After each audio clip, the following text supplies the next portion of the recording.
In your lecture on the basics of finance and investing, you mentioned a book, Intelligent Investor by Benjamin Graham, as being formative in your life.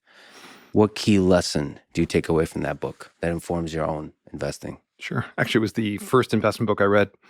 And as such, it was kind of the inspiration for my career and a lot of my life. So, important book. Bear in mind, this is sort of after the Great Depression. People lost confidence in investing in markets, World War II. And then he writes this book. It's for like the average man. And basically, he says that you have to understand the difference between price and value, right? Price is what you pay, value is what you get. And he said the stock market is here to serve you, right? And it's a bit like the neighbor that comes by every day and makes you an offer for your house. Makes you a stupid offer, you ignore it. Makes you a great offer, you can take it. And that's the stock market. And the key is to figure out what something's worth. And you have to kind of weigh it. He talked about the difference between, so the stock market in the short term is a voting machine. It represents speculative interests, supply and demand of people in the short term. But in the long term, the stock market's a weighing machine, much more accurate. It's going to tell you what something's worth. And so if you can divine what something's worth, then you can really take advantage of the market because it's really here to help you. And that's kind of the message of the book. So how do you get to that? This idea of called value investing. How do you get to the value of a thing?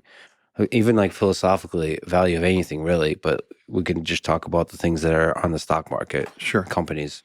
The value of a security, the value is the present value of the cash you can take out of it over its life. So if you think about a bond, pays a 5% coupon interest rate. You get that, let's say every year or twice a year, split in half. And it's very predictable. And if it's a US government bond, you're going to get it. So that's a pretty easy thing to value. A stock is an interest in a business. It's like owning a piece of a company. And a business, a profitable one, is like a bond in that it generates these coupons or these earnings or cash flow, every year. The difference with a stock and a bond is that the bond, it's a contract. You know what you're going to get as long as they don't go bankrupt and default. With a stock, you have to make predictions about the business. How many widgets are going to sell this year? How many are going to sell next year? What are their costs going to be? How much of the money that they generate do they need to reinvest in the business to keep the business going? And that's more complicated. But what we do is we try to find businesses where, with a very high degree of confidence, we know what those cash flows are going to be for a very long time.